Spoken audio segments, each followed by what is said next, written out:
Hey man, say man, listen. Let me talk to you.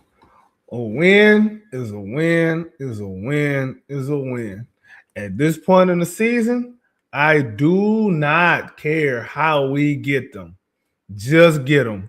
Like I've been telling y'all, when you slumping, you just got to get it out the mud. Just go win by any means necessary.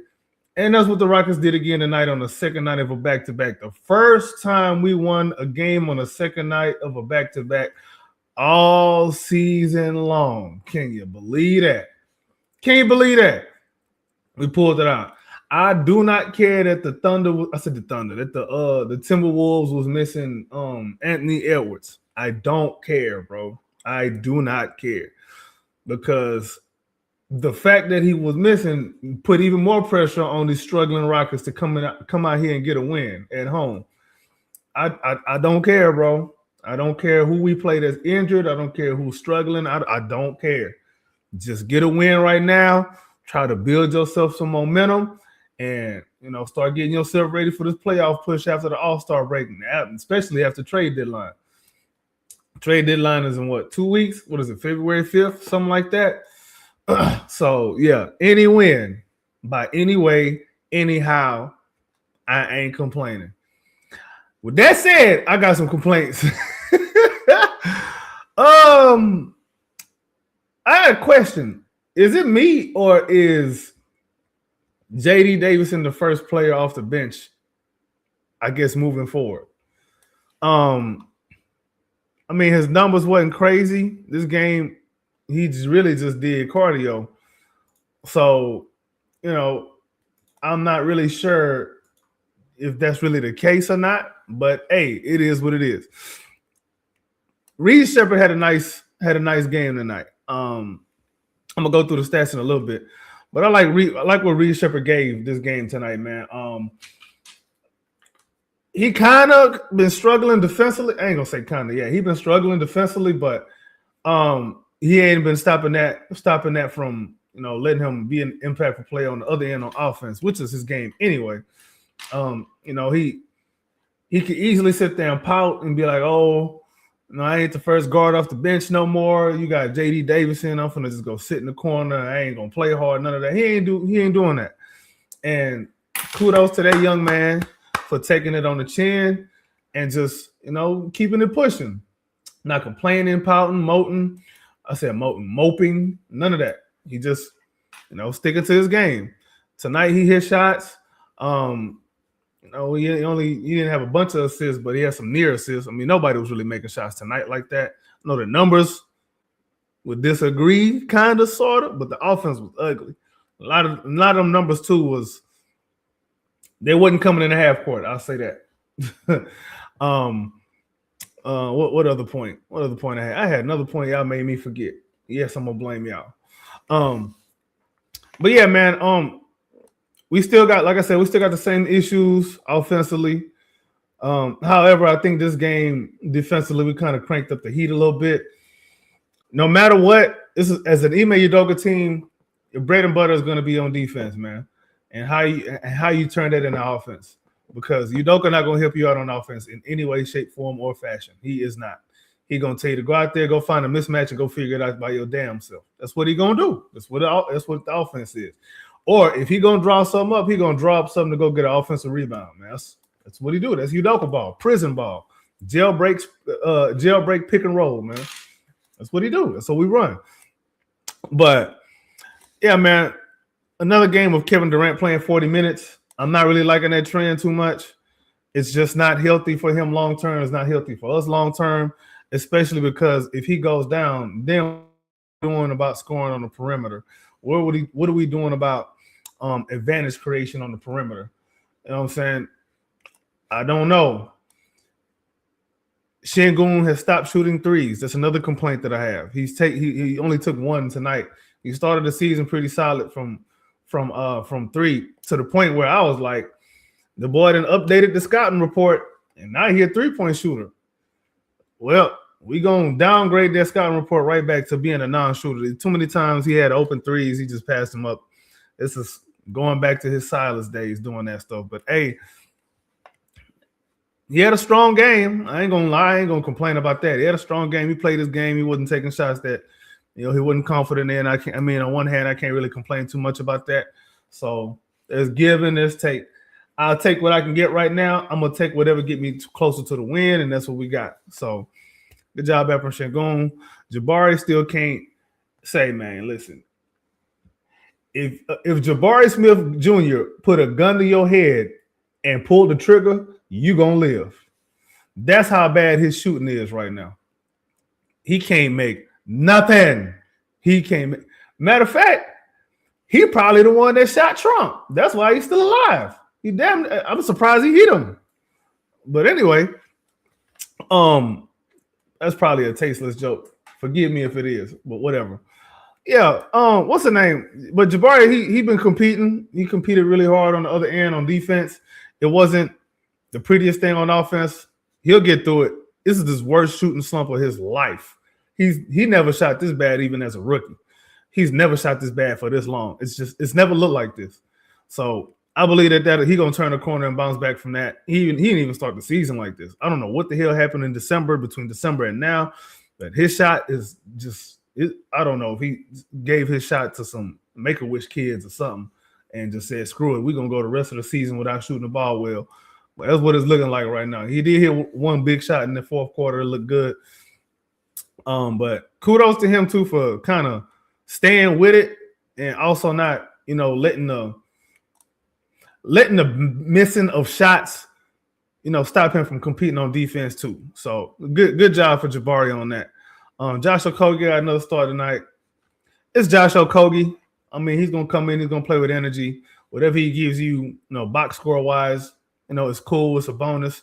But Okogie isn't in there to do nothing much more than play hard defense and kind of try to space the floor. Even though defenses ain't really guarding him too much like that. He can hit the three, but I don't know. It's Josh Okogie. I can't really take too much from it. I mean, it's just Josh Okogie. He's a replacement level player, really, at this point. It's not bad. He's an NBA player. But if he in your rotation and starting and you call yourself a contender, that's going to be hard to pull off and convince fans of, man. But that's where we at right now with injuries. Amen Thompson, too. He had an okay game. I've said it before about Amen Thompson and his scoring. His scoring doesn't move defenses. His scoring doesn't shift the defense at all because he's only scoring one area. When he hits anything outside of the paint, everybody be surprised and happy and hyped because it doesn't happen that often. I just wish there was another way to use that Udoka would use him. I've talked about the ways. I'm not going to go into it again because I'll be repeating myself over and over. But there's different ways that you can use Amen Thompson to kind of highlight his skill set because he can make plays going downhill, especially with the floor space. But we don't have the floor space, and we don't get him going downhill with the floor space very often. I do like him in the short roll. I'm gonna just leave it at that. I've talked about the different variations of it. I'm all right. But anyway, KD had overall. I complained about the 40 minutes he played, but he was on one. He had 39 points. He only took 18 shots, but he made 6 of 8 from the 3-point line, and he was 11 of 14 from the free throw line. So, ho hum, 39 points on 18 shots. Ho hum. This is Kevin Durant. All right, what else you gonna expect? He did have 5 turnovers though. I'll live with it, man. I'm gonna live with it. It is what it is at this point. I'll take it. Just win. Just win, baby. Just win. He did have 7 assists with the 5 turnovers, whatever. I guess everybody gonna complain about us not having a point guard, but trade deadline is coming up. I saw some news about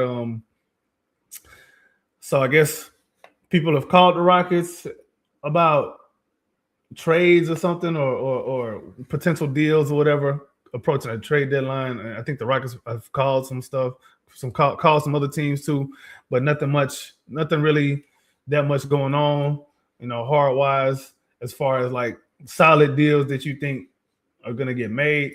There ain't even no rumors like, hey, Rockets in talks to go and get this player, but there is some heat or there's some noise around Tari Eason's name right now.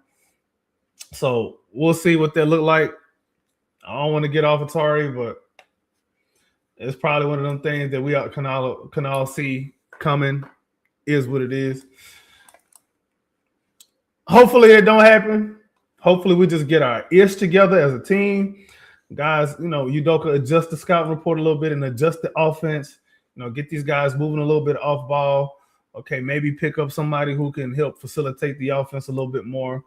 Maybe in the buyout market. I'm not expecting too much from trades, but maybe in the buyout market we could grab some. And then, see what it do from there. But I do agree that point guard is definitely a problem. Lead playmaker is definitely a problem. Turnovers are definitely a problem, especially in the half court. We only turned the ball over 12 times tonight. However, that's kind of not usually the case. We've been turning the ball over way too much this season. And usually I'm all right with turnovers if you're forcing the issue and trying to make something happen. But we're making turnovers, live ball turnovers, just because we're stagnant and don't really know what to do and don't really have an idea of what we want to do. So all turnovers ain't created equal, just like all points ain't created equal. There are certain points that shift a defense, that make a defense, have to switch up how they guard you. Some points you just live with them because this is what it is.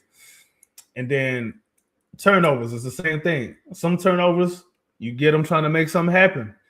So you're trying to make a play. Maybe you put yourself in a position where you probably a block charge. It could go either way, 50-50, and you end up getting a charge, turnover. Or you're trying to, needle the ball into a tight window that otherwise, you just gonna end up with a worse shot. So might as well just try to, make something happen with this tight little pass that you're trying to make. I can live with those kind of turnovers. You're trying to make something happen. What I can't live with is turnovers that are just careless passes, lazy passes, laissez-faire, too cool for school, all of that nonsense. I can't live with those kind of turnovers. So that's it on that front. But nothing really new to talk about as far as the Rockets. They don't look no different, really. It's either they're making shots or they're not at this point, and that's not a good offense.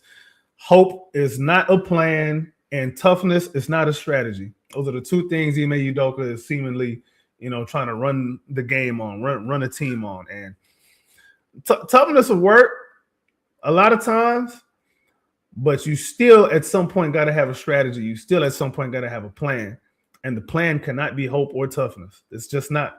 That's not going to win. That's not going to take you where you need to go with the Kevin Durant era. You got 3 years of Kevin Durant. That's what you got. You got 3 years. We need to get one ring out of Kevin Durant. That's all I'm asking. I'm not asking too much. I don't care what needs to happen. All I know is in the next 3 years, well, next 2.5 years now, I need a championship. I need to go to a parade. I need to go to a parade with my nephew and my nieces. I need to go with them specifically. I want to go wave at Kevin Durant after he wins his Finals MVP. I want to tell him good job. I'm gonna talk a little trash to him too, just because KD like talking trash. I'm gonna call him a little string bean. Thank you, string bean, for getting us another championship in Houston. Appreciate you. Now go on about your way. I need me one of them, man. No matter what it takes, no matter what it costs, get us closer to that, and I will be all right, and I will stop complaining. Anyway, a short post-game video. I ain't got much else to talk about. The game was late, and it took too long because Tillman Fertitta refuses to fix the shot clock situation in Toyota Center. It is what it is. Anyway, it's your man, AK Infinity. Follow me on Twitter/X at AK_VBS. This is the Rockets Propaganda Channel. Also follow me on the Rockets Round Robin, the H-Town Rundown, and on Twitter/X at AK_VBS. Don't be a hater your whole life. We out. Put it in the